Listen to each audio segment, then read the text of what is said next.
The Toronto Blue Jays have a handful of both rising and proven stars. Bo Bichette and Vlad Guerrero Jr. are the young faces of the franchise, while George Springer and Hyun-Jin Ryu are well-known veterans. Even players like Lourdes Gurriel Jr. and Teoscar Hernandez have emerged as solid hitters in the past several years. But one name that doesn't get brought up in Toronto's rise nearly enough is Cavan Biggio, who somewhat quietly has been one of the most productive second basemen in the league over the past 2 years.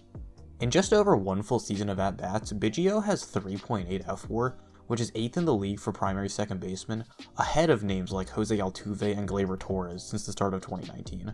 So who is Cavan Biggio, and how did he get here? Let's take a look together. You've probably already figured it out, but Cavan is the son of Hall of Famer Craig Biggio, and he was drafted by Toronto in the 5th round of the 2016 draft straight out of Notre Dame. He wasn't much of a prospect, not even cracking Toronto's organizational top 20 until 2019, and he was definitely a footnote compared to other bloodline prospects Vlad Guerrero Jr. and Bo Bichette, so his early success in 2019 came as a bit of a surprise. Biggio's tools were viewed as fine but not exceptional, with his only plus tool in his scouting report being a barely above average 55 grade power. So how has he found success so far in the majors? Well, the main reason, as we so often see with our underappreciated players, is outstanding plate discipline. Biggio has a 16% career walk rate, which is on the same level of guys like Joey Votto and Ricky Henderson. Since the start of 2019, Biggio has the 8th best walk rate among all qualified hitters, and the single best among primary second basemen. So the guy can definitely take a walk, which was identified in his days in the minors, but the real question for Biggio as a prospect was about, well, literally everything else. His contact and fielding were the two biggest concerns, so has he been able to dispel those concerns in the majors? Well, sort of, so let's dive into Biggio's shortcomings as a player to help illustrate why he's so underappreciated, and how he's been able to overcome those concerns to be an extremely valuable player. The single biggest reason Biggio wasn't a very hyped prospect was his propensity for swing and miss. His 2019 whiff and strikeout rates were pretty concerning, and were the biggest contributor to his subpar .234 batting average. But in the shortened 2020, Biggio improved his whiff rate to a manageable level, and actually struck out less than average, which led to a 16-point increase in his batting average. Now, a .250 average isn't great, but combine it with a 15% walk rate and you get an elite .375 on-base percentage, higher than guys like Jose Abreu and Manny Machado.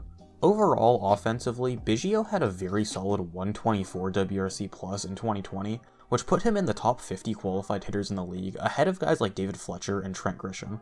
If Biggio can keep up his improvement in putting the ball in play, then his hitting stats should continue to improve, and his excellent plate discipline means his floor as a hitter is extremely high.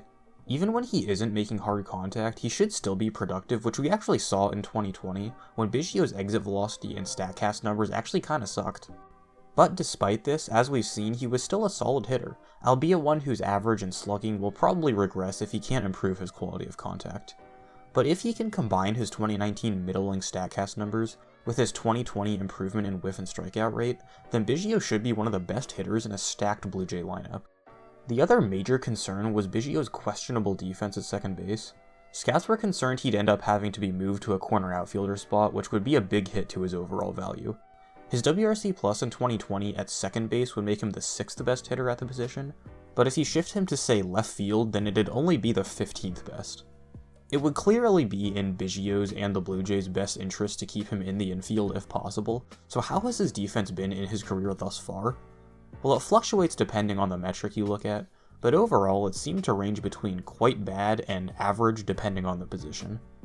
It is important to note that basically one season isn't enough to stabilize defensive metrics like DRS and UZR, but we can see what they have to say about Biggio so far in his career.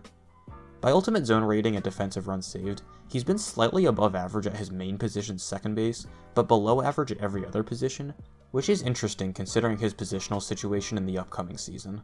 Toronto signed free agent Marcus Semien to play second base, which kicks Biggio over to a third baseman / utility man role, so how his defense adapts to these new positions will be a large factor in his value in 2021.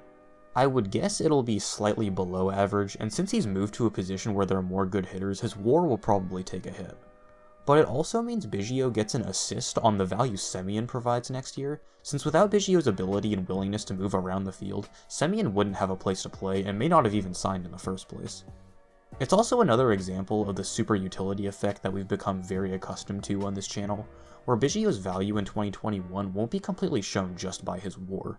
His ability to move around the field means he can fill into any spots opened by injuries or rest days, and keep his plus bat in the order while setting up the rest of his teammates to be as successful as possible. As a primary third baseman, I'd predict Biggio to be an above-average hitter that may be slightly held back by his defense, but this negative defensive value will be made up for by his positional versatility. So let's put it all together. Biggio isn't talked about much because he was never the prospect that guys like Vlad or Bo were, and most of his value comes from elite plate discipline, which is, well, kinda boring. But he's been one of the best hitters among second basemen over the last 2 years despite his big swing and miss concerns, and brings extra unseen value with his positional flexibility. He's also been a great base runner with above average speed and 20 steals with a 100% success rate, and he's also quickly become a leader in the Blue Jays clubhouse due to his excellent work ethic, which combined with his youth makes me think he could continue to improve.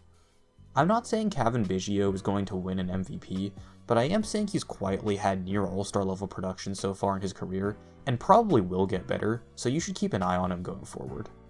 Thanks for sticking around. If you're enjoying the content, it helps me out a ton to like the videos and maybe sub to the channel since only 83% of you guys are subscribed. As always, thanks for watching, and I'll catch you guys in the next one.